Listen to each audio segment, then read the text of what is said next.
This college lacrosse season already feels like one of those years where nobody really has a stronghold on this sport. Yeah, Notre Dame came to this week sitting #1 in the latest US ILA poll, but when you actually zoom out, the bigger story is how many teams are still right there in the mix. Duke is undefeated. Richmond is undefeated. Harvard is undefeated. Notre Dame is undefeated. And all of them still feel like they are trying to prove they are the best team in college lacrosse right now. At the same time, Syracuse has already taken a hit and bounced back. Maryland does not look like the usual Maryland machine, and the whole top of the sport right now feels more open than people expected it to. That is what makes this season fun, because every weekend feels like it can change the conversation. One win can launch a team into the national spotlight. One loss can change how everybody looks at a contender. And right now, it feels like college lacrosse is still trying to sort out who it actually is for real and who is just off to a hot start. So today, we're going to get into all of that. We're going to talk college lacrosse, some of the biggest storylines shaping the season so far, and then we are also going to run through the PLL Championship Series and what stood out from that event. And later in the episode, I have an interview with Eric Murray, president of the Codiac Storm Lacrosse, my home association. So today, we have a lot to get into, and let's get right into it.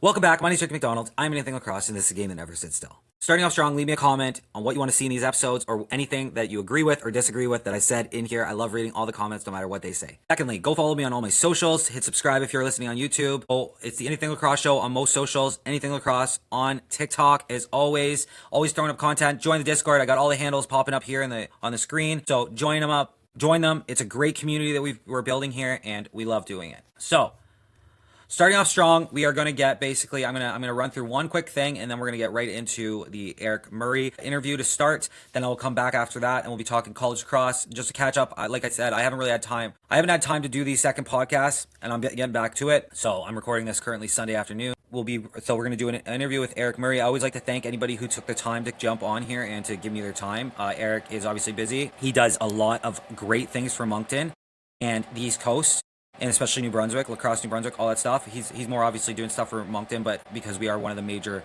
cities in New Brunswick, they obviously work so closely together with lacrosse New Brunswick, and he just does so much for the community, and it's stuff. If anything, he spends his own money doing this. So, and the best thing, he doesn't actually have a kid in this thing, so he's doing this out of the goodness of his heart and to just promote the sport of lacrosse because he loves lacrosse so much. So great thing, great guy, and he's always posted on social. He's Kodiak is, their social media is one of the better ones, I would say, out of all like the minor lacrosse in the East Coast.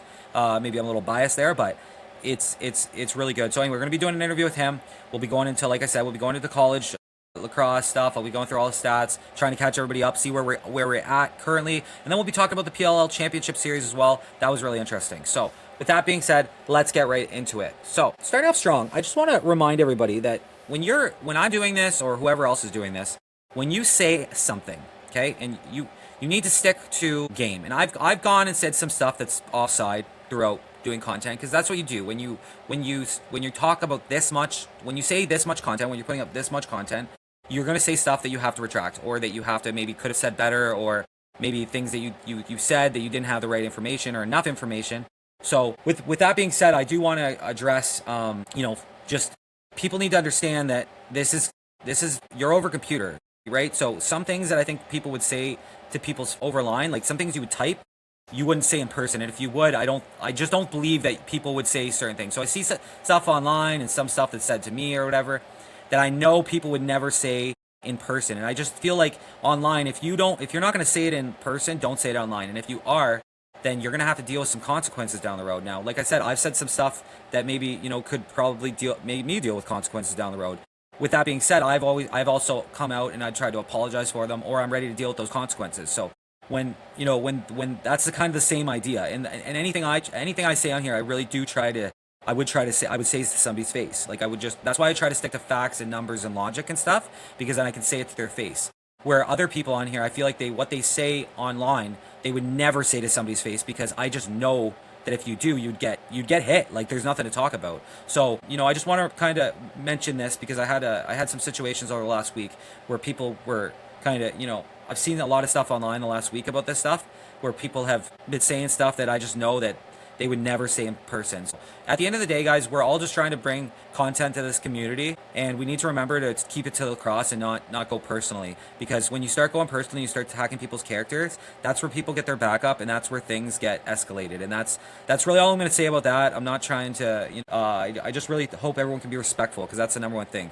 Because if you're not respectful, personally, if you're not respectful to me, I'm not going to be respectful to you. And that's just my own thing. That's in my regular life, and that's in my online presence. I try to be the most authentic version of myself on here, and that it just is what it is. So that's all I'm going to say about that. I don't want to get into too deep into it, but I just wanted to remind everybody who watches my stuff, whoever will be watching my stuff, that we all be respectful towards each other. Go right into the interview here. And Eric Murray is the president of Codiac Lacrosse. He is an amazing person. He does a lot for City of Moncton's lacrosse program. He does it with, obviously the guys does it for out of the goodness of his heart. He's actually negative money. He says that in the interview here, because he just, once you're involved, you want to keep it going. You want to try, we've in Moncton specifically, we've added a lot of girls this year. Girls lacrosse is growing like amazingly. And even like, I know the numbers are looking higher, right? And that's kind of what I want to see, right? And the thing is like, unfortunately, the registration fees have been upped recently, but still, it's still way more affordable to go play lacrosse than it is to play hockey or to this. And the thing about lacrosse is you're always kind of fighting with the spring hockey kids as well, trying to get them to play lacrosse over hockey. And it's a difficult thing, but I can tell you right now that most athletes play multi-sports. And I think it's so similar to hockey that it's just a nice breakup, I think. If you're still, like lacrosse is, with hockey, the skills are interchangeable. And even the way you cradle, like that's still good for stick handling, like all that kind of stuff. So, I applaud more people to try lacrosse over hockey in the spring, just to give your body a break. As a massage therapist, it's not, one of the biggest things I see is repetitive motion injuries.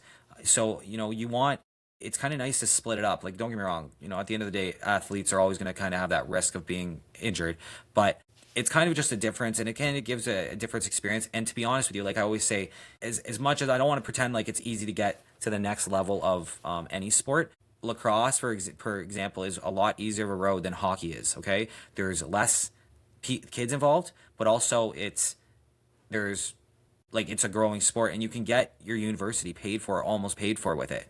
And there more American teams, American universities are looking at Canadian players to come down and go down there and play, right? So, we've got there's lots of room for development and growth here, and I think that if you really want to be an athlete at a high level, I think lacrosse, it should be considered on your short list, because if you're a good athlete, you can play lacrosse, right? And the nice thing is all you need is a brick wall. That's all you need. All you need is a brick wall, and even just a field, right? That's all you need with lacrosse. With hockey, you need ice, you need, all the equipment, but realistically, you need a sheet of ice, some skates, and all that stuff, and a stick. Really, all you need is a stick and a ball and a pair of running shoes, and you're good to go for lacrosse. So with all that being said, let's get right into the interview. Eric Murray is a great guy, slowly becoming a friend of mine, and he's just such a great guy. So let's get right into this, and let's go. Welcome to the show today, Eric Murray, president of the Codiac Lacrosse Club in Moncton. Thanks for being on. How you doing, buddy? Good, buddy. Thanks for having me on. Yeah, man. So I just always start off by asking how kind of you got into the world of lacrosse and how you got to your position as president. Yeah. So for me, it starts back when I was in high school.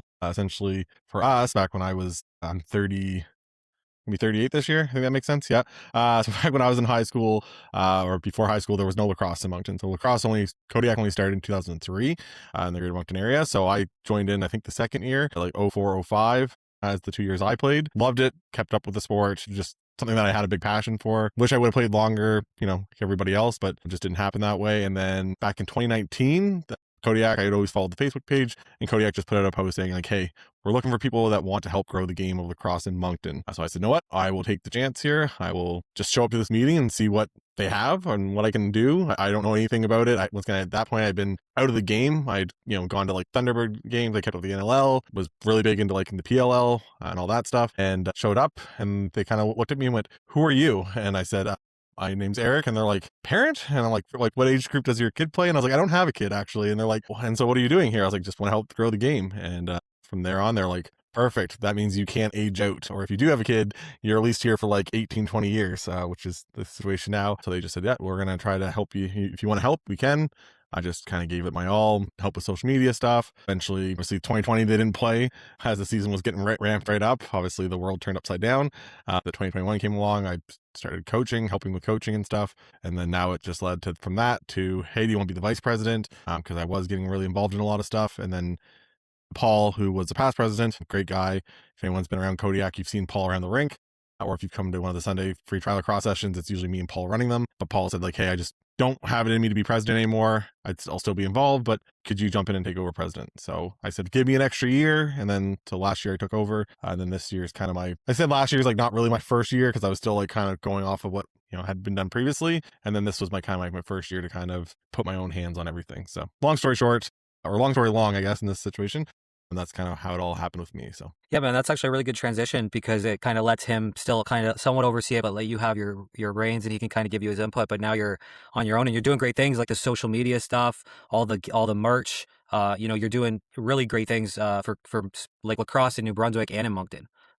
So you've seen it grow obviously from nothing till where it is now. And do you find registrations are up even more this year? yeah, so we opened up once again. A thing that I had asked was I tried to get registration open earlier. So usually we'd only open up registration in the past in like the start of March, and that was a lot to do with like permits and stuff. The cities kind of holds our hand for everything and says when we do or do not get on the floor because of ice times and stuff. So this past we did get our permit a little bit earlier. They actually modified it afterwards and pushed us back a week. But I said like what does it hurt to open up in February? That way we're not just a second thought. We're kind of a little bit more top of mind. Maybe we get registration in, the kid registers for us before he registers for ball hockey or spring hockey or whatever. So it's worked out well for us so far. We have decent numbers. I think we're over halfway to what we had registered last year, which once again, those numbers, our registration always comes in like right before the season for a big amount of the kids still, just because we don't have a specific deadline. And because to be honest, we're not like a hockey where it's like, hey, registration opens up this day, it's filled 3 hours later. We're not like that. So it's we try to give the options to parents wherever we can. But the number's grown. The first couple of years, actually, back in like 04, 05,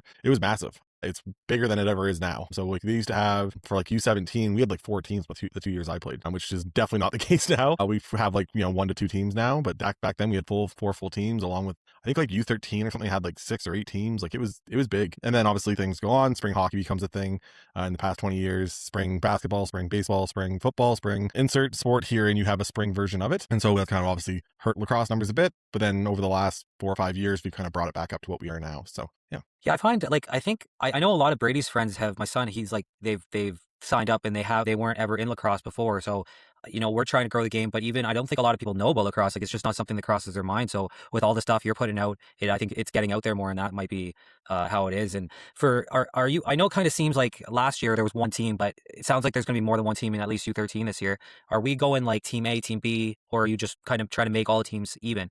Even Steven. Yeah. So that's my plan is to just do just once again try to make it as even as possible. So we have a couple older parents and stuff that their kids have aged out and stuff. So I think we're gonna have a couple of them stop by. They'll be up in the stands and just kind of evaluating kids. So kid wearing the blue penny, wearing number 5. That kid, seems like he's really good. Seems like he has good lacrosse skills. Looks like he's a really good or she's a really good athlete. One of the two, either or. And so we'll kind of rank them, and then we'll have the coaches kind of be able to draft a full team. So, but once again, try to make it as easy as possible. Once again, we don't have with lacrosse. We don't have the option of an AA, AAA, anything like that. It's not something we have for the numbers in New Brunswick. So even if we made an elite team, if we tiered off the 3 potential teams for like U13, for example, and the problem would be is who does that A team play? Who's the top team play?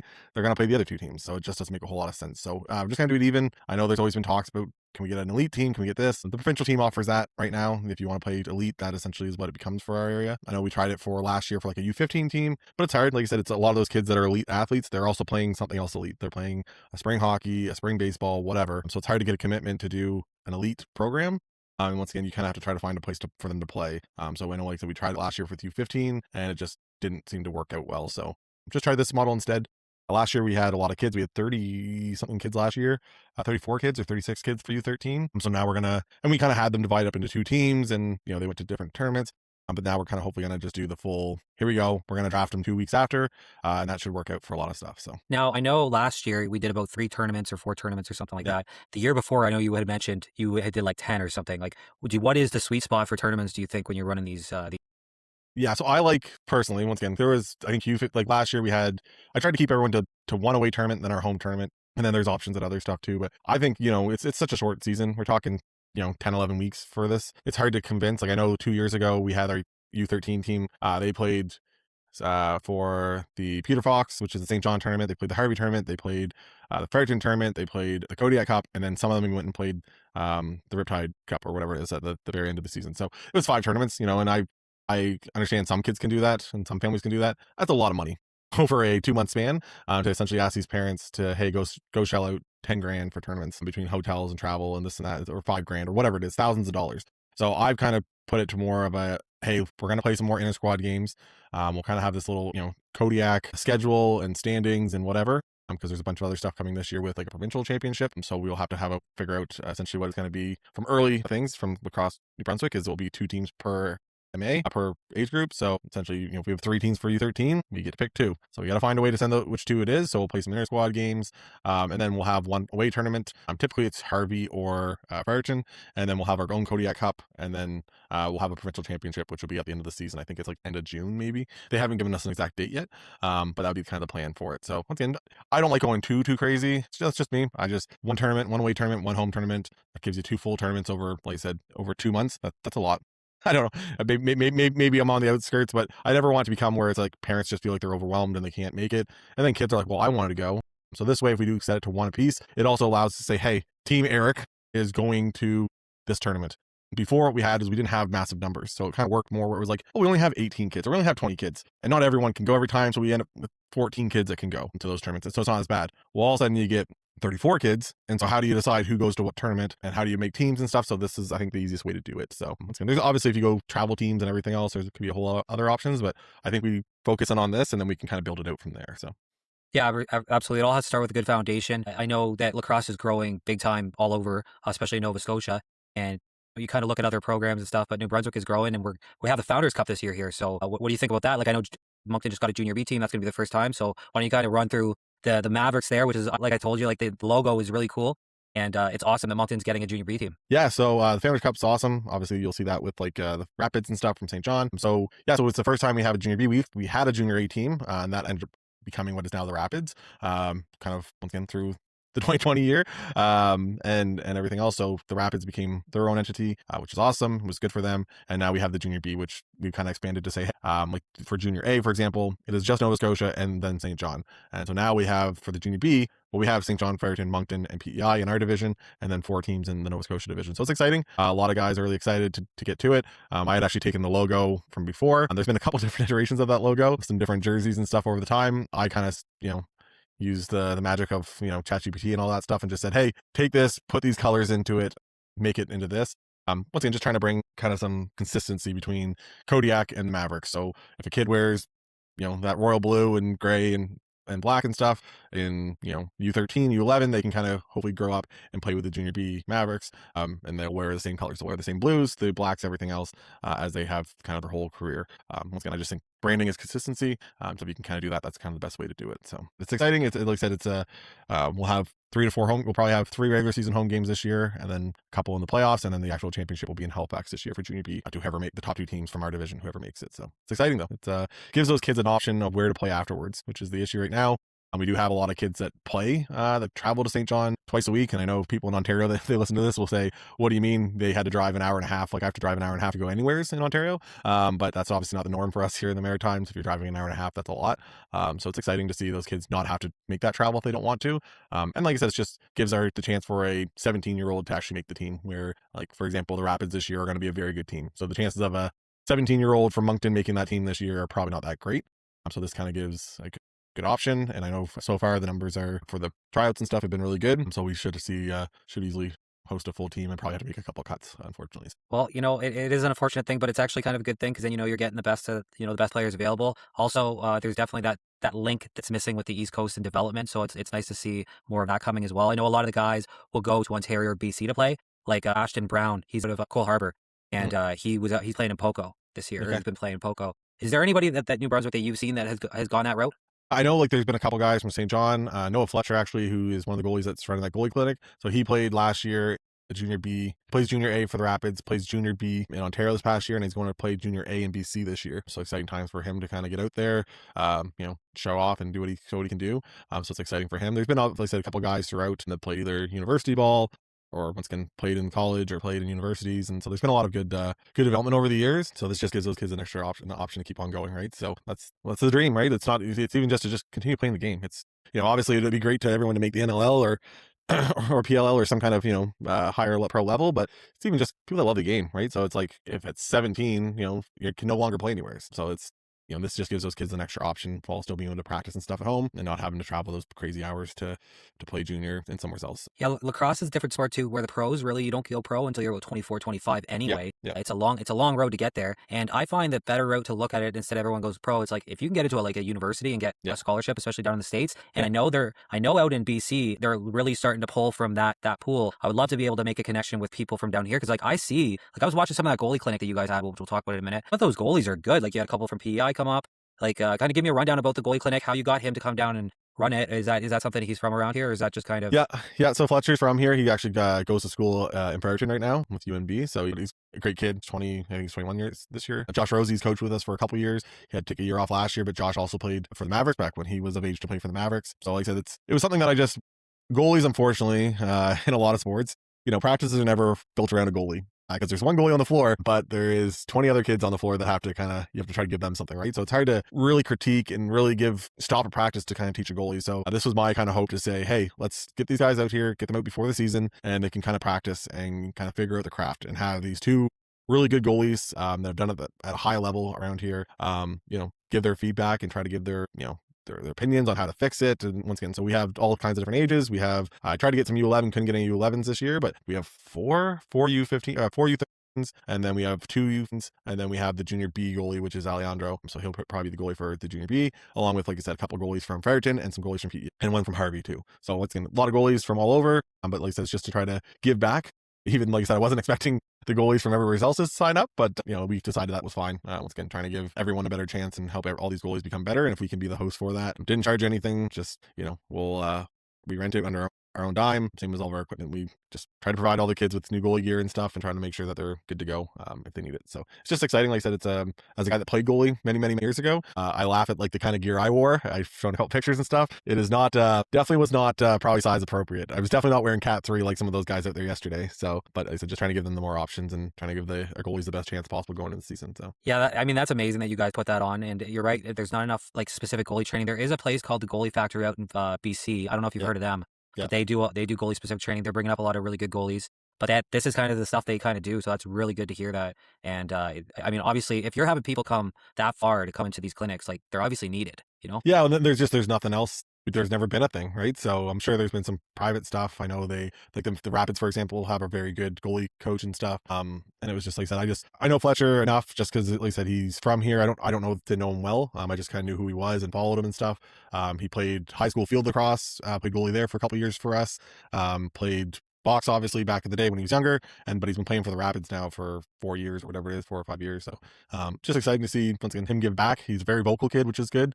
So again, then you just got to get all the shooters out there to take some shots, and anyways, it all works out as long as you get a lot of volunteers. But that's what you need, right? You need, like even yesterday we had 12 people probably on the floor. We have 12 goalies and 12 shooters at least, right? So it's kind of what you need. But all those people that came out, they're all volunteers. They all just came out because they want to help.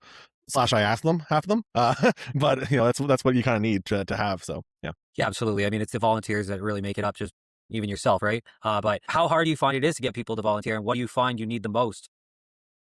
Coach is always the thing. Yeah, it's one thing I don't know. I tell everyone I can recruit kids. I can figure out a way to do it. We've had a lot of great ways we've done it over the last couple of years, and it's because I think we kind of had that lull for I don't know, maybe a decade where people were kind of involved, but not really. And then they kind of just dropped off. And we didn't need a ton of coaches because when you only have 12 kids, you only have one team.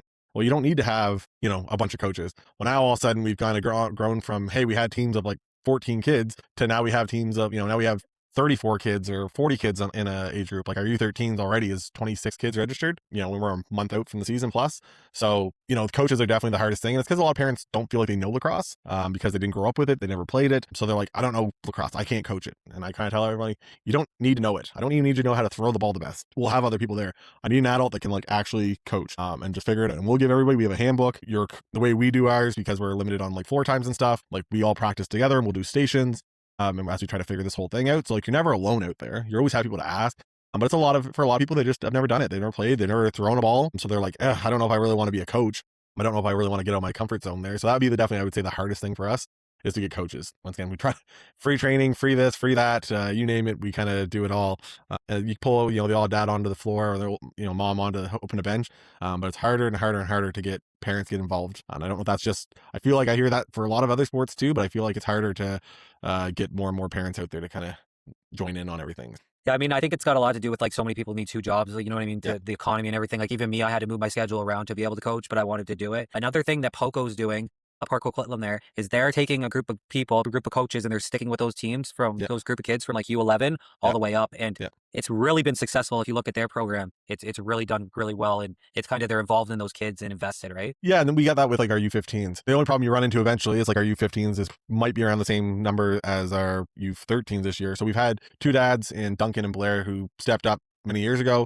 Duncan and Blair are awesome. And so they've been coaching these kids since U11. Duncan and I pulled on the floor. He had no idea about lacrosse.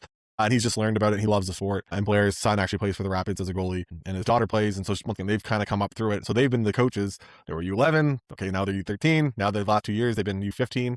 And that's kind of worked for us because you kind of we have these dedicated coaches there. But it's just, like I said, harder to get more and more coaches involved as we go up for the other ages or as we expand. Like I said, that age group, for example, we're going to have maybe 3 teams. Well, Duncan gets a team, Blair gets a team, but who's the third coach, right? So if you need a third coach, so that's always been the kind of the hard part with it. But I just, like I said, it's just trying to find more ways. I've done, like last year we did an open floor time for parents to come out, just parents, and just to try to get parents involved and see the game if they've never played it. We had a handful of parents come out, which was good. The coaching clinic last year was decent numbers. And like I said, trying to get, another thing we try to do is get more younger kids involved. So high school kids that just graduated, try to get them involved in coaching and hopefully kind of help have them give back and let them, once again, they're young, they're good, they know how to throw a ball. So, you can get them to whip a ball pretty good once in a while as your demonstrators, rather than maybe a dad that isn't super skilled at it, knows what to ask from the players, knows what drill it is, but might not have the precision of, hey, I can pick that top right corner every time I take a shot. Where this kid who plays, provincial or plays high school or whatever does have that skill because they're in it. So now this season, since we're talking about the younger kids here, this season they've added crease dives to like 11. Now, so they took it away. Oh, they did take it away. Yes. So they put it in January, and then they came up last week with new rules saying, hey, we've actually modified these because of feedback. So now they're getting rid of crease dives again. There's no cylinder, so you can kind of reach over and kind of shoot still through like the invisible cylinder. You can do some stuff, you just can't dive through the crease. I was always for it. I kind of understand you got to watch out for goalies, but it kind of finds it adds a little extra. It goes back and forth. You can kind of argue it either way. I think you get to a certain age, like U15, I think you really kind of get to a point where you can. Even U13, like some of these kids that you see out there, they're pretty good athletes. But again, that's Lacrosse Canada's got their own ideas on stuff, and we kind of let them decide what they want to decide, and we'll just try to adjust on the fly. Like I said, I've been telling people for the last month and a half that, hey, we're gonna have crease dives, and then all of a sudden they came back and said no, apparently. Like I said, without actually even sending anything to us, it was just a Facebook post. So I never got an email or anything. No, it's literally just a Facebook post, and it's on the website now. So anyways, it is what it is. Okay. The joys. The only reason I definitely think that it's part of the game and stuff. I look at it more like how trying to get a ref to ref that in a crucial game. Just U11 seemed a little bit young to me, but U13, U15, I could see it for sure. It's one of those things because it gets with the cylinder, it gets weird. It was weird before too, because like were they calling it? Were they not calling it? Like there's a lot of stuff when it comes to the game of lacrosse. That it's a lot of judgment calls, compared to some other sports out there. Once again, that's it's a hard job to be a ref. I don't envy any of them. I'm not a ref for a reason, but we got some pretty good guys that are hopefully coming through the pipeline this year, and we got a new referee in chief, so let's see what he can. I found the refs were pretty good last year for the most part in Moncton anyway. Yep. They were pretty solid. There was that. I think he was their head ref last year. Really knowledgeable. Did a really good job with kids. Do you find that they have a hard time finding people to ref here? Because I'm hearing that from other areas. It's always a thing. I think it's the same thing as anything else. We're hopefully we got a new guy running that stepped up to run it this year. And Fred. So Fred had a lot of great ideas. I kind of went off with some stuff with him too. So like one of the things I want to have is the coaches just meeting with the referee just to go over all the rules. Just so there's no discrepancy of like how I can hit, how I cannot hit. And that includes our like high school field lacrosse and stuff, where there's always complaints in high school field lacrosse because you have a bunch of, kids going through hormones and everything else since at 16, 17 years old, that you're trying to tell them that they're doing something right or wrong. So if we can meet with them before and have the coaches explain to them, hey, this is wrong. It's not like the PLL. It's not like the NLL where you can kind of do certain things. This is what we're going to call, this is what we're not. So hopefully stuff like that's going to help. And like I said, hopefully a little bit better of a schedule, hopefully doing some more games and stuff for like the U13s and U15s during the season. Hopefully that will kind of give some of the younger refs more chances. And we've looked at other stuff too, like like we were looking at like for younger refs, maybe they can't referee, because they always want to kind of have that one age group gap between them. So maybe a U15 kid can't ref a U13 game, but he can sit in the penalty box and he can run the shot clock and he can kind of just see how it's being called, right? So that's just kind of a thought we had this year, and we're going to pay the kids, even though they're just sitting in the box and they're just running the shot clock and stuff. But that's hopefully going to help us to, have these kids just kind of learn how a game should be called, right? It gets hard and the game moves faster as you go up. And like I said, they can't be on the floor, but once again, so just trying to spitball stuff. There's a lot of things to kind of think about to try to help grow refereeing. Refereeing is definitely it's coaches and then it's referees for sure. That's definitely the two hardest parts to get. So, but hopefully with the referees, giving them more floor times, you'll kind of get some more consistencies. Okay. So are you looking into bringing anybody else? Like, are you looking into bring maybe some pros? Like, I know a lot of guys will do camps in their off season, especially like make some extra cash here and there, because obviously lacrosse isn't a full-time job. Is that something you're considering? So looking at different things. So we looked at, we did like a couple different camps. We have the ACE program this year, but that's not pros, obviously. There's some good players. They play junior A, a lot of those kids, which is awesome. We did the fall camp, which was also done kind of through just us with a couple kids that also have played junior A and stuff. So always just trying to get back. I know last year Lacrosse Canada had Dyson and Pogue come down, which was awesome. That was good reaction from a lot of kids. Dyson was an awesome guy. I got his information and stuff. I haven't looked at actual camps because I know with him the hard part was like, essentially he played in Utah on like a Thursday, flew all the way over and like got there with got there like the late the night before, right? So it's kind of hard for a lot of those guys that kind of play both the PLL and everything else. So it's kind of hard to get them in there to also play or to also coach without having these massive expenses of like, hey, I had to ship Dyson Williams in from Utah over here, right? I know, like I said, we've always kind of looked at different stuff. I haven't kind of got quite there yet. I'm hoping Lacrosse Canada kind of fills that void again. Moncton seems like last year it was really well attended. We had kids from like Halifax, Nova Scotia, all that other stuff come. We had kids from PEI show up to the Lacrosse Canada camp, along with a bunch of our kids, and I think there's one kid from Fredericton that came. So it was a really good attendance, and I think it showed, hey, we can pull in all these kids, and I think it was like the highest registered camp through of all the camps for one of them. So it kind of showed like, hey, we can bring in kids from all over. We can bring in, these three provinces because Moncton is that hub city. We can kind of bring in them from all over, right? It's only a 3-hour drive from Halifax. It's only a hour and a half, 2-hour drive from PEI. It's only an hour and a half from St. John, hour and a half from Fredericton. So it's kind of the nice thing about Moncton is you're only a handful of hours away, and it kind of is able to pick on everybody. And we have the facility and stuff in the summer with the K, so it kind of works out with that too. So hopefully they kind of expand on that. I know last year I think Dyson and them were kind of just handed stuff at the last minute. I think if they could have got a couple more coaches, it might have helped a little bit more. I know we had a couple kids that we sent out to help them, just like shag balls and stuff. My big thing is if you want a really good coach to coach, he shouldn't be the one shooting the balls. He shouldn't be the one doing that stuff. He should be the one that's running the drill, watching other people shoot the balls and stuff. And then if he has to step aside and talk to a kid, he can talk to that kid and kind of refine them. Which I think when the kids actually asked Dyson or Hogue, like, what do you think I should have done here? They were really receptive to like answering that stuff. So that was kind of awesome to see. So I said nothing through us personally yet. It'd be nice to kind of like once again get there in the future. Like I said, but I've tried to. Well, I guess even Brady last year, your son, have to dox your son's name there, but Yeah. it's running that little summer camp thing. It was just a way to do it. I'd like to expand on that in the future and figure out a thing for field lacrosse for the kids in the summer, with like a sixes format or something for the younger kids. Like I said, it's just giving people options. That's what I always hear. If there was more options, we do it. So I'm just trying to give all the kids the options. Yeah, I mean, I know that all that stuff takes so much of your time too. Like you are also a person and you want your summer, so anytime you're giving up like that, that's a big thing. But is this something that you're looking into doing a field program for the younger kids after box, or is that something in the works, or is that something that's just for the older kids? It comes down to like, once again, people that want to volunteer. Right now, I'm the only one that kind of said, hey, I'll do it full time to do it. Like I said, that's not when I say full time, that is not, I get $0 from any of this. Yeah. I actually sponsor 2 teams for Kodiak, so I'm actually in the negative every year for when I get back to Kodiak, along with just my time. Essentially, that's what it is. Like, I would love to run something. I tried last year. The year before, I've done for the last 2 years. The first year, it was a late addition. Like, we had decent registration, but nothing crazy. And then last year, I was trying to find other people to do it, and nothing. And my daughter was born May 19th, and so I wasn't like, I don't know when she's born, if she runs late, maybe I could be, and she was due on May 22nd. So I was like, if she runs like 2 or 3 weeks late, now I'm in the middle of June and I don't know how Mama and her will be. Eventually I said, no, what, same thing, I'll run the camp again, just trying to teach some different skills and trying to give the kids an extra chance to play some more lacrosse. But like I said, I'd love to find some coaches, whether it's some younger kids. I'm getting a good rapport with a bunch of the high school kids. Weird as that sound, but they've come out and volunteered for a lot of stuff. So we got a really good group of younger guys and girls that have stepped up and came out and done stuff. Maybe if I can kind of convince them, hey, do you want to give up your Tuesdays and Thursdays or whatever day it might be, maybe I can end up running something with that too. So like I said, it'd be interesting to see how we kind of run it, but I'd love to see some kind of, it's just a numbers thing. I think sixes allows you to do that because you don't need the big numbers, but really you still need 20 kids. 20, 24 kids in each age group to do it. So it's still not a small number to get out there. And once again, you're essentially playing against each other. So if you only have two teams, because Fredericton doesn't really have anything, and neither does St. John. So we're really the only one that actually does like a full field program for high school. I know Fredericton does a little bit of something. I think they do a sixes program.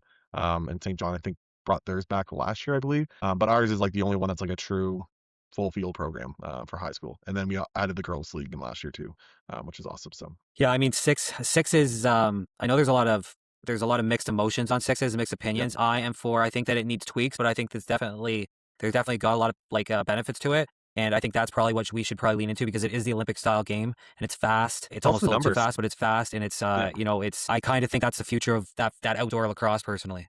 I think it's good for like your younger kids. I think it's good for like a U11, U13, U15. High school ages, I still like the true. I think you could look at, for us personally, our high school stays true field. And then if you want to have like a summer program where like, hey guys, we'll have a couple teams, we'll have 4 teams. We're just going to randomly select you guys that still want to play sixes, and we'll play like sixes. That way you don't need the full roster of 20 kids per team.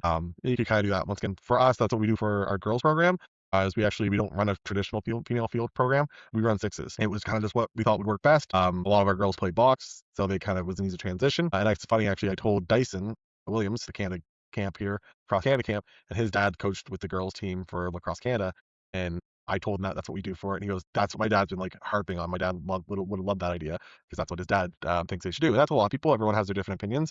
But, one of the big newer opinions that keeps on coming up now, I think, is like, put the girls in helmets, put them in full gear, play a regular game. And obviously, there's traditionalists that aren't gonna like that, and I understand that. I don't want people messing with my hockey, my football, my lacrosse, my stuff either. So I understand they have their reasons for it, but I just think it's once again, it's worked well for us. We only have been 1 year into this, but we're expanding from, we had 2 teams last year to this year we should have 4 teams, and hopefully in the future we can have every high school around here represented. We don't use the actual high schools because we're just a club sport, but we use the mascots essentially. It's how we kind of get kids still feel that pride of playing for the Trojans or the Royals or whoever. Why is that? Like, what's the misconnect there? Is that just a school board thing? Is that because it's a school board thing? Yeah, and I know because there's like contact in it. So is that like an insurance issue thing, or what? They just don't want extra sports. Like, it's just another thing they have to like fund, right? For them, they have to find more funding. They have to find all this stuff. They have to find a coach. So it's a lot of stuff. I know there's the talks about potentially giving it up. I'm not a big fan of that idea, and probably a lot easier on us. But I like the thought of, we're going to run it properly, and we're going to make sure it's kind of done right in one way or shape or form. The kids are always going to be funded. Like, even this year, like, we went out and bought a bunch of new goalie gear for the goalies and stuff,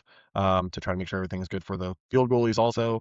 And like, we're not going to let it die, for example, where I feel like some stuff, it just gets pushed to the back burner and that never comes back. So, it's not easy, because like I said, you're trying to get some of the help from the schools, even for like tryouts, this, that, whatever. It's hard to get the replies sometimes from that stuff, but it's I don't know, like I said, so far we've done well with it, and there's more and more. Like, we have a teacher from East McNaughton that he reached out and said, hey, I have a bunch of girls that want to play in your guys' program this year. How do I get a team? And I'll coach the team. I was like, perfect. So he's a nice contact to have. We could get more teachers and more people along with those schools and help out. That'd be great. But it's growing. Like I said, even the girls, like, we had him reach out for the girls to play in the sixes program, and then a girl from like the Riverview, for the Riverview Royals, for them to have a girls team. So we kind of, sounds good. Let's go. We'll try to help you out in any way, shape, or form, and try to get you guys all done up for the season. So, which is exciting. Yeah, I mean, women's lacrosse is growing super fast as well. Like, they've got their own championship now. I think they're kind of, the rumors it's going to be out west, but that's not really set in stone, because every other province has their own championship already. But it's growing like very fast. So I'm on the side of where I think they need to get on regular equipment. I hate the girls' equipment personally. That's just my own opinion on watching it. I've talked to people that are like, it's a separate. It's like there's box, there's sixes, there's field, and then there's women's. But I think if you want to grow the game, I think it's to try to get them to adapt is the way to go. Yeah, and like I said, there's always gonna be those purists, and I don't blame them. Once again, as a guy that says I want my true field lacrosse, not sixes, who am I to tell these women and the fans of the women game, hey, change your entire game and go to a sixes, for example? I wouldn't want to be told what to do either, so I don't blame them. But like I said, I do think it works out better, and I think a lot of those girls want that contact, they want that competition. And like I said, there's just a difference of it. Like, it's a totally different game. I made a video the other day just said like, hey, don't buy women's, because a lot of kids see the fancy colors and stuff. They go, ooh, I want that stick. And I'm like, no, don't do that. You need something with a pocket, so don't show up with a flat stick. But yeah, like I said, it's see what happens in the future with that. But it's exciting times. Like I said, if you can always get more girls involved and they're reaching out to us, that's definitely not a bad thing. So now, do you watch college or the NLL at all, or is it just something that you're so involved? NLL and PLL I'll watch. I watched some of the sixes for this past 2 weeks, I guess, for the Championship PLL, for the Championship Series. Try to watch bunch of games during the season for PLL, NLL, try to watch as many games as I can for like the Thunderbirds and stuff. We'll try to catch a couple other games here and there. Typically, I would go to a couple games a year down in Halifax to go watch them play live. This year, I haven't got down yet. I'm not sure if I will get there this year. A lot different when you have a 9-month-old. A little harder to travel and just kind of, just travel whenever you want. But yeah, so that's pretty much it. But yeah, so I try to keep track of everything. I'm probably not as knowledgeable as I should be in some way, shape, and form, but I try to keep track of a lot of the guys and try to keep track of the stats and who's at the top. And I think it's Jeff Teet's always going to be at the top. I think Of that guy's course. he's the cream of the crop, and he's the best in the world. There's a reason I added number 51 to all of our jerseys, because I think that kid is he's the real deal. So Yeah, it's actually so big trade today. The trade deadline was today in the NLL, and they just let Tyson Bell go. I think that Tyson Bell's on his way out, which is disappointing. I think they're going to be going through a little bit of a rebuild. Yeah. The Halifax fans are a little delusional, in my opinion, but Yeah. I respect it as a Leaf fan as well. Hey, And it's hard because that guy's been so good for the Yeah. community. Even like I brought my nephew 2 years ago, had never been to a lacrosse game, knew nothing about it, and he was like crazy about it. And after the game, like Tyson just ran around and he's like tapping the glass and he's like smiling and waving at all the kids. And my nephew thought that was like the coolest thing ever. He's like, that guy just like he pointed at me and like waved, like that was the coolest thing ever. And so afterwards they actually had you could go on the floor and they had a great big signing thing. And Bo Hunter actually gave him like a jersey and was like, here you go, sign a jersey. Here's my jersey. And Tyson's out there, everyone's signing stuff. Like they did some really good stuff. And they said just to lose, you get attached to those guys because they said Tyson is so good for the community. And seen stuff today. People are like, well, it was always nice seeing it at the Moosehead games and this and that. Like it's just like I said, it really seemed like he bought in. And that's what you want from those guys. You want to see those guys that really. I know Kyle Jackson was really good back in the day for them, for kind of giving back and doing clinics and stopping at schools. And like I said, if you can get some of those guys that really want to buy in, just because the NLL is not like hockey or basketball where a lot of the athletes live there. So it's when you do have those guys that buy in, it's nice to kind of add to the programs for sure. So. Seems like they got a good kid in return though. So oh yeah, Casey Wilson's supposed to be the next big guy. A lot of people said he was going to go first overall if he was ready to play. yeah. This at the beginning of the season, but he was going back for a year Yeah, to back to college. But I think it might be a situation like a Nick Rose situation where you see Tyson Bell come back next year. Maybe I'm not exactly sure yet. We'll see how that all plays out. But I think there was I that know he was consideration shocked. that it was I messaged him. He was shocked to have that. yeah. I think there was something that was like, hey, if he re-signs with them, it becomes a third, and if he doesn't, it's a second. Yeah. So anyway, who do you got to win the championship this year for the NLL? I'm always a big goalie guy. So like I like Vancouver because I just to me Christian Delbanco is like I think that guy's an awesome. I just think he's great. Even like yesterday we were doing the goalie clinic and I was bringing up highlights of like him for passing, showing that to like the U13 kids and being like, this is what you guys can get. Like this is if you guys get good at passing, this is where you can get to. Where like this guy is making a save. Look how quick he is. Boom, it's up the floor. Transition done. Score. That's how quick it can happen. So it's hard for me to bet against a goalie.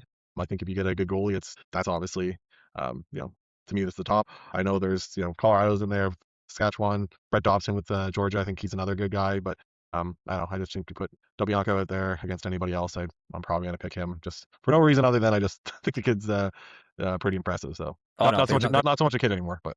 That's not the wrong answer at all, man. He's a different level. Brett Dobson's been on a different level, but even the goaltending this year has been like. There's a lot of goalies getting over 80 save percentage, and you might have had one or two last year over that. And it's weird how they changed the crease rule, and then it's actually it's helped the goalies almost. Yeah, it's kind of a funny thing. So, I always joke like once again I know there's all the different gear, but that's part of the thing I like about Christian Delbianco is he plays goalie not so much like a hockey goalie, but like he plays it. He's not that. It's nothing against Rose, nothing against Nick there, nothing against Rosie, but it's like Nick Rose. He's obviously just like I know my angles. I'm gonna get there. I'm big. He's huge. Boom! It hits me. Boom! It hits me. I didn't even have to move, and that's kind of more of Rosie's game compared to like Delbianco, who's like going down like the butterfly almost, and he's going over here and up and down, and it's just a different way of playing. So I just think that's good for the sport, right? When you have these goalies that are being athletic goalies that are moving, that are doing all, I just think it's better for the sport in the future just to see those guys kind of pop off like that. So yeah, and I mean, I find that the younger goalies coming up it's more of like they're becoming more athletic. Like you look at the older goalies, Matt Vince is a little bit of an exception, but like Nick Rose and Frankie and Sheliano in Saskatchewan, they're all these big goalies, that kind of just cover the whole net. I'm not a small gentleman myself there, but these guys are all some of them I swear they're got to be over 300 pounds. Like they're massive, and I'm like it's crazy to see like a goalie. So like I even was thought for a while I'm like bring down the size of the goalie gear. Like that was my big thing for a while, especially some of the chest protectors and stuff. I said so see what happens in the future, but that was kind of always my thing. I'm like I know it's big, I know the nets are big, I know everything's good, but like you got to kind of bring it in a little bit as from like the goalie perspective, kind of like how they did with hockey. Whatever it was like 20 years ago. So I mean, I personally like it. I think it makes it harder to score, and I mean, there's so many goals, and there's so many good players that can score anyway. It's like I don't think we like you look at the scores, and it's not like they're massively low scoring games. Like if we were having where we're getting 5 goals a game or something, bring it up. But I think and I just think it was like it almost like I just found like for a while it was getting so bulky that Yeah. these guys just didn't want to move. Like so that's where I think like it doesn't become as enjoyable to watch. If it's just like I said, you just have a guy that just kind of stands there and Yeah. never moves. Once he gets in a spot, he's just going to bunker down and hopefully he has the right angle. Where I said I think you're getting more of these athletic goalies, and that's kind of helping the game grow in general. So And I mean, the stuff the guys are doing, like Colorado, they got that trio and Jack Hanna, Will Malcolm, and Andrew Q. And like, it's you don't know who's going to score, so these goalies have to be able to get from one side of the net to the other. And one of the goalie drills I seen from the goalie placing out in Vancouver was they make them do bear crawls with the goalie gear on to show them that how much actually movement they can move in that gear. Because Brady, I've seen Brady, right? It's like when you're walking out, it's like like it's hard to move around in there. yeah, So yeah. but you do have the space, man. Yeah, you got the weeble wobble, that's for sure. So I know even us, like we had one kid, he moved up to Cat 3 this year. He's just of the right height, and he puts on the gear, and he's like, his dad's like, this is too big. And I was like, nope. I'm like, you got to bring everything in. So they tightened it up pretty good. And then yesterday it was his first time taking like actual live shots in it. He was better, but it was like when he first put it on, he hadn't adjusted anything. He's like, this stuff is massive. And he's like, we're gonna have to move back down to Cat 2. I was like, okay, if you want to, that's fine. And so we brought the Cat 2 stuff out. He came to like exchange it the other day, and he goes, that's Cat 2? And I was like, yeah. He goes, I feel like it was bigger last year. I'm like, no, that's an XL Cat 2 chest protector. And he's like, Yeah. okay, maybe we keep the Cat 3 and find a way to make this work. I was like, yeah, I kind of assumed you were going to want that idea. So like I said, see what happens. Yeah, man, that's awesome. No, that's amazing. So, I'm not going to keep it too much longer. I'm just going to ask you one more quick thing. Like, Yep. there's one thing that lacrosse could do in general to help them grow. What would you recommend they do? I'm trying to think to help them grow. It's the easy thing is social media, I guess, is the way to do it. But I don't know I think just getting out there and getting involved, and it sucks because it makes you feel like you're a lesser sport, which it should never feel that way. But just getting out there to like the other sports, like one thing we tried to do that a bunch. Like we tried to get out to the Moncton Wildcats game for the QMJHL. For anyone that's not familiar, so we tried to get out to a game this year with them. Had a booth set up, everything else. Handed us some postcards and stuff. We bring in every Sunday. We either do an open trial lacrosse or open gym for lacrosse. We have our current players in and new people that come in. Or one of the big things we've done is done a lot of bring your whole hockey team or bring your whole sports team. So every Sunday, like this past weekend, we had a U11 that came in and got to learn the game of lacrosse. A couple of their kids already play with us, but it was a good chance for you to get a whole hockey team out. It was so instead of getting 2 or 3 kids that might have never played the game before, we got 14 or 15 or whatever it is. That seemed to work well for us. Is kind of doing that. Once again, you're kind of working against hockey schedules, this and that, whatever it is, right? And so it's, but that's what I found has been the best is like for us is like getting out involved with the other sports. And like I said, so hockey, this and that. And I think that's the biggest thing is telling your kid to play as many sports as possible. That's every pro athlete says it. So I follow the Pat McAfee show. I watch pretty much daily, and he has a bunch of guys on there that all play in the NFL or NHL or whatever. And like AJ Hawk's kids play basketball, they play lacrosse, they play football, they play this, they play that. Dan Orlovsky was a former quarterback. So their kids play same thing: football, baseball, lacrosse, basketball. Like they play everything. I think that's the biggest thing. If more parents can kind of understand that your kid being the best athlete and playing as many sports as possible is the best thing, not just listening to the guy that runs the program that wants your money again for the year. Like I think that's probably the best interest of the kids. So that's, like I said, getting involved with other sports. Like I said, doing stuff like that has kind of seemed to be work best for us to grow numbers. You also have to have a good program too. If you don't have a good program and the kids don't enjoy it, then they're not going to enjoy it, right? But just keep it fun. And like I said, try to get involved with the other sports in one way, shape, or form. Like I said, whether it's the local junior hockey team, whether it's NHL team, whatever it is, if you can find a way to kind of get involved with them, I think that's the best way to kind of help it grow. You got to have them know what it is, right? So. Yep. I always say that. I say it's exposure because I know everybody that play. Like even if you've ever played box cross, you love it. So it's just more about getting it exposed and stuff like that. And a lot of people, especially with box, like I think a lot of people when I talk to them about lacrosse, they think field lacrosse, which field lacrosse is great if you understand the game. But box, I think anybody can stand there and watch box and be entertained. Where field, it's like slower, and if you know what's going on, it's a great game. But I do find as a newer fan coming in, when I first started watching, I had a harder time watching field. Now I can watch field and enjoy it. Like I watch college, but before I just had a harder time. But with box, it's like so fast paced that you can just jump right in. And that's part of the shot clock, right? I think that's what they're hoping kind of with the whole sixes thing. Sixes I think kind of has that basketball part of it where it's it's score inbound, you're back out going again. Like it's kind of that difference. So like you don't have that celebration, you don't have that just because it is such a different game, right? With it. So, but like I said, that's I've never heard of anybody go to a Thunderbirds game, for example, and not enjoy it. Everyone has ever gone or I've told to go or like this is awesome. This is a great time. It's loud. They're hitting. They're scoring. It's it's obviously good to be on the last couple of years when Halifax has been pretty good for most of it. So it's always better when the home team's winning and scoring and everyone's kind of having a good time. But like I said, it's an exciting game, and if you can kind of figure out the nuances of it, you can pick it up as time goes on. But it's like I said, I love my sports. I love hockey. I got obviously Yeah. Colorado. I got Herbert back there. Love my football. Love my hockey. I'm a big sports guy. It's just lacrosse is just that other sport that I think it's awesome, and I think the more people find out about it, every kid that I know that plays is like, this is awesome. I've had parents that like their kid plays double A, triple A, and they're like, Johnny asked for a lacrosse stick for Christmas. Like, you didn't ask for a hockey stick this year, you asked for a lacrosse stick, and it's cool. It's like I said, just to hear that you're kind of giving them an option that they didn't know about, but that they really enjoyed playing. Like I said, the more you can do that, I think the better. Like I said, just make a good product for the kids to go out and enjoy.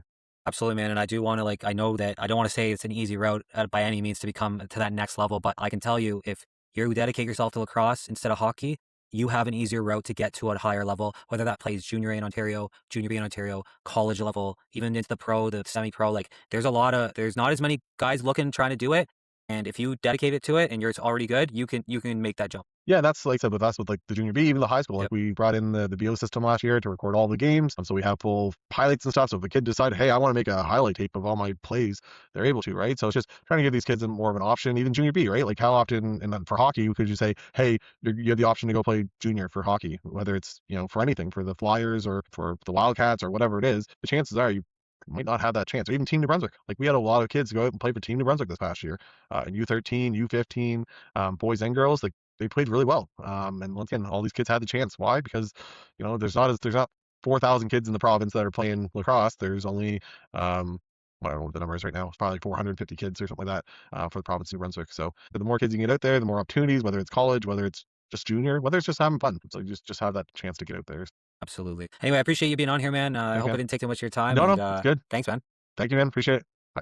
So big shout out to Eric Murray for being on the podcast. I always appreciate anybody giving me, any amount of time they can. And he answered some good questions for me personally. I really, I kind of have, when I go into these interviews, I do have a list of questions that I use, but there's certain people that I'll interview that I really need it. And there's other certain people that interview that I don't need it. Like I just kind of talk to, and that's kind of what Eric was a little bit, is more just I talk to him, all that kind of stuff. So yeah, you guys let me know what you think about the interview.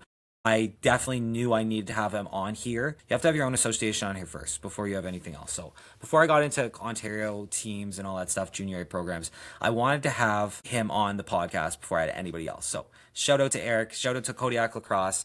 We are going to go in. I'm coaching a U13 team for the first time this year. I can't wait. I helped coach last year.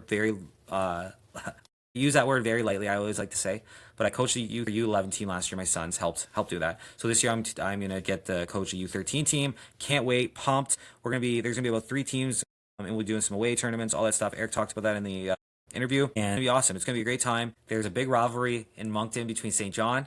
I know that, and Fredericton always has a pretty good program. There's a couple of smaller ones. Shout out to Harvey, New Brunswick as well, as having a good program as well. I went to a tournament last year there, really older arena, but amazing time. Like they were just amazing hosts, barbecue outside. I hope we get to go to that one again, and I think we are. I think that was a great time. Like I had such a fun time in that tournament, and I was feeling like sick as a dog that weekend too. And then we got Nova Scotia here, and like everybody looks at Nova Scotia like they are the East Coast for lacrosse. And I'm thinking with Eric here and the way he's building, I do think New Brunswick's going to be making a swing up in the next, next little while here, because it's growing. Lacrosse is growing in New Brunswick, and obviously Nova Scotia is so much bigger, but we're going to get there. I do truly believe that we will eventually get to the size of Nova Scotia, and that we can really eventually, hopefully, Nova Scotia and New Brunswick can come together. And even PEI, shout out to PEI, okay? PEI's small, but we had a goalie clinic, and they came out from PEI. There was a couple really good big goalies, bro. Like they towered over me. So there's some talent over in PEI too. So between those 3, now Newfoundland is a little bit far for everybody, but unfortunately, right? Maybe have a team of like all-stars from represent like the East Coast would be nice to see, instead of just having, BC and Ontario and Alberta there. It would be nice to see an East Coast team, even Quebec team, maybe an Eastern Canada team. I don't know, but it'd be kind of cool to see that. I don't know, just kind of my own personal, obviously I'm in the East Coast, so it only makes sense, right? All right, so let's get right into college lacrosse to start. Right away, this is currently, now I'm sitting at about 1 o'clock Atlantic Standard Time, March 15th, Sunday, I'm sitting at, so this is where we're currently sitting at, okay? So we got Duke, undefeated, 7-0. You got North Carolina with 7-1, Ohio State with 7-1, Richmond with 7-0 as well. They're obviously undefeated, like I had mentioned in my start to this. You've got Rutgers with 7-2. Sacred Heart is also undefeated with 7-0. UMass is 7-2. Army is 6-2. Bucknell is 6-2. Harvard is 6-0. LIU is 6-1. You got Notre Dame is 6-0. Robert Morris is 6-3. Syracuse is 6-2. Boston U 6-2. Drexel's 5-3. I'm gonna go down. Holy Cross 5-3. John Hopkins 5-2. I know they were kind of touted very high. 5-3 for Lafayette. Navy's 5-3 to 5-1 for Princeton, and the show goes on. Right, continues on. A couple teams at the bottom. Let's look at some teams at the bottom. You got Hampton 0-7 in Hampton. Yale's 3-3. I know they're sometimes usually pretty good. Michigan's 3-5. That's another team that I know they always said they usually don't. I'm pretty sure they always had like decent teams. Penn State 4-3. Another one that's kind of a team that's usually up there more. Dartmouth is 4-2. Cornell's 4-2, which I thought a lot of people actually had Cornell kind of a lot lower than that this year. Yeah, so there you guys have it. Quick little rundown on the standings there for college lacrosse. Now, as for the player stats here, guys. Starting off strong, we'll start with goals. We'll go through all the stats here. So we have Rory Connor with a 4.8 goal per game average right now, leading the league. You also have Luke Mikanimura and Mason Cook. Mason Cook has a 4, and Luke has a 4.29. So those are the only 3 players over 4. You got a bunch of other guys with over 3 as well, all impressive. You got saves per game. Miles Lancaster in Hampton has 15 saves per game. Next one's a 14.5 with Connor Winters. Cameron Cardila is also at 14.29. Cooper St. Clair is at a 14.17. And again, those are kind of the guys that are really leading the league right now. Then you have scoring offense. You have Duke as a number 1 scoring team overall with 18 goals per game average right now. Utah is 16. Notre Dame has 16. North Carolina has 15.71. Harvard has 15.20. Penn State has 15.17. Richmond has 14.67. Virginia has 14.33. Sacred Heart is 14. And the Boston U's closing off the top 10 at 13.67. And you have scoring defense. And you have Denver only letting in 6.33 goals per game. Ohio State letting in at 6.50. And Duke, number 3 at 7.17. And this is the crazy thing. Duke has a 18 goal per game scoring, and they're only letting up 7.17. That is massive. And that's why arguably, like, you could say, oh, they are the best team in the league right now. It's kind of hard not to, kind of get there right now. It's pretty crazy when you look at it like that. You've got, like, the number one thing is nobody really knows who's the top dog right now. And I think usually by most times, if I remember even from like the little bit of my college lacrosse knowledge from before, is you really kind of had a couple top teams that you always knew. And there seems to be like, 6, 7, something like that are really like in the hunt for that championship, where usually it's maybe 1 or 2, I think, for the most part. I'm a big Syracuse guy after watching this season so far. I love Spalina there, which we're going to talk about in a minute. It's just, that team's crazy, and without Trey Deer, that's the scarier part. I think this would be a completely different. I think Syracuse would be running away with this if they had Trey Deer. But anyway, I digress with that one. But another thing that I want to talk about is like Harvard's win mattered here. So like Harvard beating the number one at the time, Syracuse, 13-12 on February 21. February 21st was not just a nice upset. That was one of the first real moments this season that made everyone stop and go, this year might actually be Harvard's year. Like, Harvard is legit. And they scored the winner with 50 seconds left. And like I said, Syracuse has had 2 losses this season, so obviously it's not just Harvard that's beat them. But that's such an impressive win. And Harvard is really, that Ivy League is hard. They always have great players because, just to go to that school, it's kind of an attraction to go there, right? So they always have great lacrosse players. But it's amazing to see what Harvard's doing this year so far. They always have such a fantastic team year in, year out, year in, year out. So I do understand the hype behind them. But I really do watch like watching this team. And this is the team that I've probably watched the most out of everybody. So you got, they're still very dangerous, obviously. Like, even with their 2 losses, Syracuse is still very much in the mix here. They beat John Hopkins 12-8 on March 7th behind a 4-goal and 3 assists from Joey Spalino, which we'll get into in a minute here because he's a number 1 overall pick in this year's NLL draft, more than likely, in my opinion. There are some other opinions out there, but right now, as far as I understand, everybody, I'm going to shout out, minus the Loose Mesh boys that I'm hearing from, I've got Joey Spalino going once, and I don't know if Frick, I don't really know if Frick has got Spalino going first or not. I can't remember if he does, but I know Dawson doesn't think so. So we'll see what happens. But I personally think Spalina takes number 1. And I hope he goes to Philly, becomes that Captain America they need. And I think it would just be such great marketing for Philly if they could get Spalina. So anyway, He also followed that win up with a 17-11 win over Air Force, where Spallina had a career-high 8 assists and Michael Leo scored 5 goals. That is the first bounce-back stretch you can talk about it like after a team finding itself again. So good for Syracuse, and they're not done.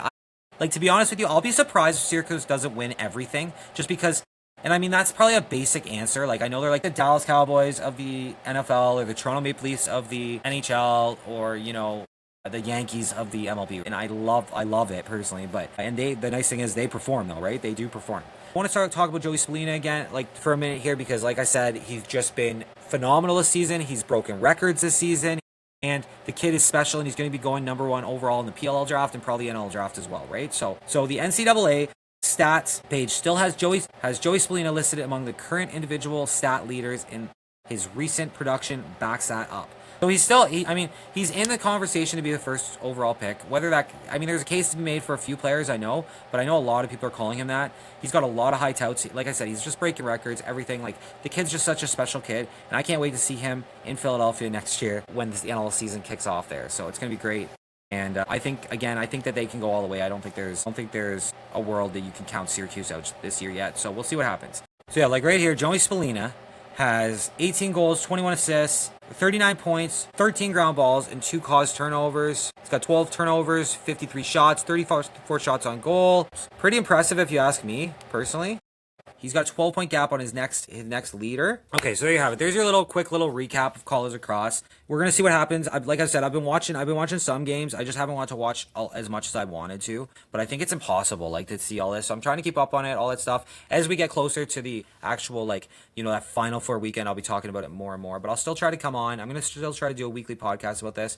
I'm kind of just, you know, want to get this out there, and I'll try to get another one out there next week as well for you guys, and keep you guys updated on any college lacrosse that you guys do want to know about. Then, now let's get right into the PLL here, okay? So they had their championship series the last 2 weekends here, and I watched some of it, definitely, and it's great lacrosse, to be honest with you. Sixes, I seen this one video. It's like, sixes is not for the goalie, and I kind of want to talk about that, because, you know, I got a lot of pushback from this one. I will say that to you. Now, the thing is that the goalies are getting, you know, in field you get a lot of long range shots, and don't get me wrong, that ball's coming hard at these goalies either way, but they have like almost no padding on. Now you shorten the field, and you've closed the space in, and the goalies are still not wearing any padding. Like, these goalies are built different. Whoever's playing sixes lacrosse, I will give him that, hands down. He probably got, like, the one guy I seen, he had, like, I can't remember his name, but he showed after, he lifted up his sport and said this isn't for the goalies, and he had welts all over his body, right? And he won the championship, but he, at what cost, right? So it's like, I would love to see them get at least like a chest protector or something, just to kind of give them a little bit of a break. Some people said, oh, they can't move around as good, oh, they can't do this. Like, well, yeah, I know, but you're also just going to destroy these goalies. Like, now, you know, again, it is what it is. It's the game they've set up. We'll play by the rules. But I think for goalie, like, just like, I don't want to say goalie safety, because at the end of the day, they've got a helmet. I think they're safe that way. I just think it's like for their own pain tolerance wise. Hey, goalies are different, and I'm gonna probably get told to shut up by a bunch of goalies that don't care. But I'm telling you right now, when I seen that, I was like, bro, that's ruthless. So anyway, so let's go through. Let's start off by looking at the standings, okay? So starting off, the PLL Championship Series, the event was huge, man. So it was packed, great turnout. It's fast, it's different, it's built around sixes, and it lets fans see top PLL talent in a total different environment. The event ran from February 27th to March 8th at the St. James in Springfield, Virginia, with the top 4 PLL teams from 2025 taking part: Denver Outlaws, New York Atlas, California Redwoods, and Carolina Chaos. The format was a round robin into a semifinal and then a championship game. So sixes is the big new thing. Obviously, we need to start leaning into it, I think, because it is the Olympic sport. And I think the PLL's got the right idea on leaning into this and starting this to kind of break it up, because I mean, they do have a long break. Now, the only unfortunate part, you've seen some NLL players go play in this tournament, because Kyle Jackson specifically had already signed a contract before he got back into the NLL. Good for him. Needed to oblige by that. It's hard, you know. This is where it says where you go best on best. It's not really like best on best, but I get what they're trying to do, and they got to try to push this, and I think it was a great tournament either way, and got some things right. So I think because of the LA 28, and we have to start getting people's minds wrapped around this style of lacrosse. So I was starting off strong. The Chaos won 24-16 over the California Redwoods in the finals here. Tight game. A couple moments from that game I just want to run through. So Chaos had 24-16 shots to 16 over the Redwoods. They had 16 one-goal goals and 4 2-goals, 2-point goals, and you had Redwoods with 14 1-point goals and 1 2-point goal. So, you know, that's the thing, man. Those 2-point goals too, that 2-point shooting line, like it makes a big difference for these games. And it's when you could score from that distance, it could swing a game. It really could. And it's kind of it is an exciting point to the game, and I'm not sure how I fully feel about it yet, but I kind of do kind of like it. I'm not gonna lie. Like, I do think that I really do kind of like it. So, and California, even though they didn't, funny enough, California in the round robin portion, California went 3-0, where Carolina went 1-2, New York went 1-2, and Denver went 1-2. Now, some of these teams were actually without their best players because they're currently playing in the NLL, which nobody wants to talk about, but at least this side of the PLL doesn't. But that was the issue with this tournament, in my opinion, a little bit. But it is what it is. You play on, and I like that they just made it anyway. Made it happen anyway. Kind of sucks that the team that went 3-0 didn't end up winning it, but that's just the way she goes, bud. That's sometimes it is. You can have a great regular season and come up short. Oh, shout out as well. Sorry, I want to shout out the women as well, because the New York Charging beat California Palms 18-11 as well in the WLL was portion as well. Okay, so I want to shout them out as well. And like, yeah, and that's horrible because on Sunday, March 1st, they actually California beat the Chaos by 2 goals, and then they ended up coming back and losing. So that's just, like I said, that's just the way it goes that way. Now, point leader for the tournament was Shane Noblock with 34 points. You had same guy scoring 24 goals. He got 6 2-point goals, so he obviously played for Carolina, right? You had Miles Jones with 10 assists. You had Austin Cott with 207 touches. You had Noblock with 53 shots. You had Brian Tevlin with 5 caused turnovers. You had Austin Cott with 84 saves. So obviously goalie gets a lot of touches, duh. And then you have Matt Note with the 47.4 save percentage, which in all fairness, the next guy is a 42.9, and then Will Marks at 39%. So like it's tough to stop the balls there, man. And I give all these guys credit. I give that the field, especially the Sixes. I give the Sixes goalies the most credit out of any goalie. Those guys have the most balls probably in the world, honestly. Then you got ground balls. Austin Cott with 17. So massive for Austin Cott. Big time there. So there you have it, guys. There's a real quick recap of the PLL Championship Series weekend. On the WLL, we go over that too, I guess. To be honest with you, go look over. I'm just gonna run through the stats real quick for the WLL too, since it's sitting here. We had the Charging get 18 shots to 11 for 1 goal, 18 1-point goals and 0 2-point goals. And same with the Palms, they got 11 shots, 1-point goals, 0 2-point goals. I don't know, man. If the women can't score from the 2 points, I don't know. I didn't look at enough of the women's stats to find that out, but that might be something to consider. Maybe having it brought in a little bit for the women's if nobody's scoring from that 2-point. Now, again, you could just leave it. I'm quite content with leaving it, but it might become a null and void point line. But again, that maybe just will help women elevate to get to that game a little bit stronger. But you could argue probably that it might be brought in. I don't know. That's just one game I'm looking at, so I have to go look at the rest of the stats as well to really have an opinion on that. Don't get me wrong. Couple girls, like top scorer from the Charging, you had trying to see your name. You had Skane with 6 points and 6 goals, so that's pretty huge. And then you had Gellersbach with on the other side for 3 points, 3 goals. So there you have it, guys. There's the women's as well. You know, goaltending. Doucette with a 59.3%, so that's huge. If you even look at that compared to the men's, she's absolutely killing it out there. She's a beast. And the other side on Moreno, she had a 35.7 save percent with 10 saves. Doucette got 16 saves as well. Like, that's huge. Shout out to the women, and I want to also shout out that everybody is giving women more actual opportunities to be seen and to be played, and like I'm fine with watching it now. I will say I'm not a massive fan of women's lacrosse, the style myself. I wish they would just play men's style, and then I think I would watch it more, to be honest with you. So it's not that I don't want to watch women, it's more that I don't want to watch the style of lacrosse personally as much. I still will watch it, but it's just not on the top of my list. But if they would just give them everything the same, I'd be more on top of it. So maybe I'm way out of my league. I didn't actually watch any of the WLL. I didn't get a chance to again. I'm watching the NLL, and I've got the PLL Championship Series that same weekend. So it was just, and I was in Ontario for the first part of the weekend. It was a crazy time for me, so I didn't get to watch it like I should have. Shout out, I love PLL for innovating. I love their site. I always like to say this too. The PLL site is so much better than the NL site. The NL needs to learn off that. Yeah. With all that being said, there's the episode, ladies and gentlemen. It's probably longer than I even thought it was gonna be, but there's the episode. Hope you guys enjoyed. Again, I don't pretend to sit here and be an expert in college lacrosse. I'm learning. This is my first season following it. I'm interested. Like I said, I'll be definitely watching the Final Four weekend. Can't wait for that. I'll be watching the whole thing. Watching some women's as well. Try to continue to open my horizons towards that. I just wish they would change the rules a little bit. But it's what it is. I know there's some diehard fans for women lacrosse. So again, thank you for Eric for being on. Thank you for everyone for listening to me ramble on for this long as always. And if you have anything, comments, anything like that, let me know and we'll get it in here. Okay. So love you guys. We'll talk to you soon. As always, my name is Rick McDonald. I'm Anything Lacrosse, and this game never sits still. We'll talk to you guys soon. See you later.